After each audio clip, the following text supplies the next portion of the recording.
ৰাজ্যৰ শিক্ষা খণ্ডৰ বাবে ভাল খবৰ।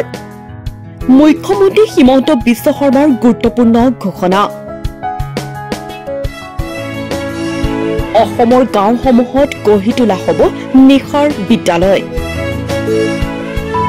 অক্টোবৰ মাহত হ'ব আগন্তুক হাইস্কুল শিক্ষান্ত পৰীক্ষাৰ প্ৰপত্ৰ পূৰণ। প্ৰপত্ৰ পূৰণৰ পাছত স্কুল অংগনবাড়ী কেন্দ্ৰত হ'ব নিশাৰ বিদ্যালয়। পঞ্চায়ত নিৰ্বাচনৰ বাবে ৰাজ্যিক বিজেপিয়ে প্ৰস্তুত কৰি উলিওৱা সংকল্প পত্ৰৰ উন্মোচনী অনুষ্ঠানত উপস্থিত হৈ মুখ্যমন্ত্ৰী হিমন্ত বিশ্ব শৰ্মাই বহুকেইটা গুৰুত্বপূৰ্ণ ঘোষণা কৰে। বিশেষকৈ ৰাজ্যৰ শিক্ষা খণ্ডক লৈ ডাঙৰ ঘোষণা কৰে মুখ্যমন্ত্ৰীগৰাকীয়ে। অসমৰ গাঁওসমূহত গঢ়ি তোলা হ'ব নিশাৰ বিদ্যালয়। মেট্ৰিকৰ প্ৰপত্ৰ পূৰণৰ পাছত স্কুল অংগনবাড়ী কেন্দ্ৰত হ'ব নিশাৰ বিদ্যালয়। এতিয়াৰে পৰা মেট্ৰিক পৰীক্ষাৰ্থীক গাঁৱৰ স্কুলখন ব্যৱহাৰ কৰি 5 মাহৰ বাবে পঢ়ুৱাব পাৰিব গাঁৱৰ শিক্ষিত ল'ৰা-ছোৱালীয়ে। তাৰ বাবে প্ৰতিজন মেট্ৰিকৰ পৰীক্ষাৰ্থীৰ বিপৰীতে 300 টকাকৈ লাভ কৰিব। স্নাতক স্নাতকোত্তৰ যুৱক-যুৱতীয়ে পঢ়ুৱাব পাৰিব মেট্ৰিক পৰীক্ষাৰ্থীক। এইবাৰ মেট্ৰিক পৰীক্ষাৰ ফৰ্ম ফিলআপ হ'ব অক্টোবৰ মাহত।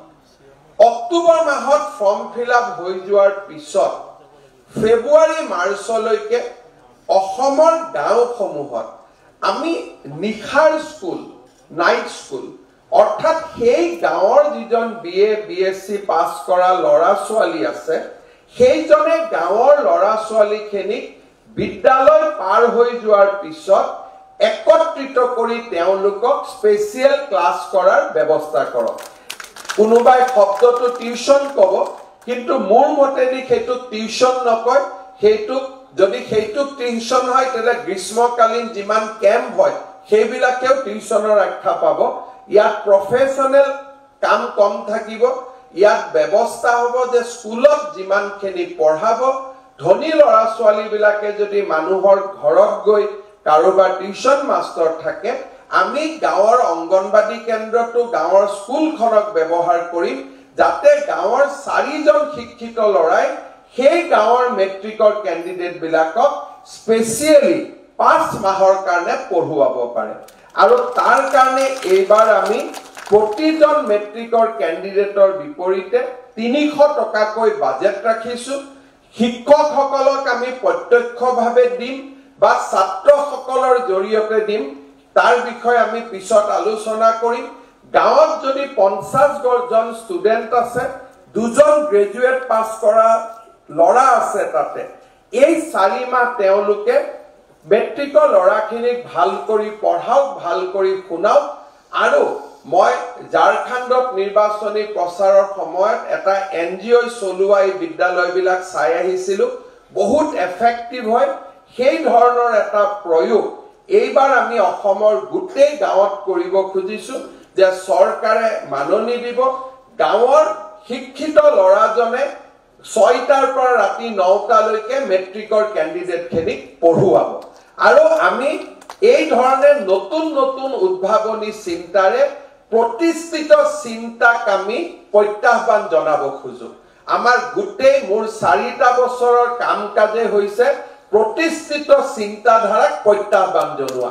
যিটো চিন্তাধাৰাই অসমক 75 বছৰ পিছুৱাই ৰাখিলে, যিটো চিন্তাধাৰাই অসমক ডিপেণ্ডেন্ট ষ্টেট কৰি তুলিলে, যিটো চিন্তাধাৰাই অসমৰ প্ৰতিজন মুখ্যমন্ত্ৰীক দিল্লীত ভিক্ষা মাগিবলৈ বাধ্য কৰিলে, আমি সেই চিন্তাধাৰাক প্ৰত্যাহ্বান জনাই এখন নতুন সমাজ নিৰ্মাণ কৰিব খোজো, যিখন সমাজত অসমে নতুন ভূমিকা গ্ৰহণ কৰিব।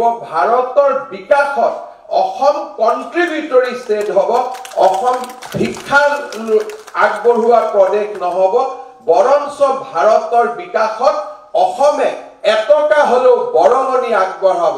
দিল্লীৰ মন্ত্ৰী আহিলে বানপানী হৈছে, দিল্লীৰ পৰা টকা আমি নিবিচাৰো, আমি নিজৰ ধনেৰে আমাৰ মথাউৰি বনোৱাৰ আমি সাহস ৰাখিম, শক্তি ৰাখিম।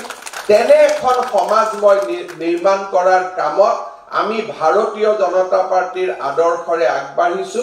মোদী ডাঙৰীয়াই বিচাৰে যে ৰাষ্ট্ৰৰ আমি বোজ হ'ব নালাগে, আমি ৰাষ্ট্ৰৰ এনেকুৱা অংগ হ'ব নালাগে যিটো অংগই ভাৰত মাতৃৰ নিউজ ডেস্ক, এনিটক্স।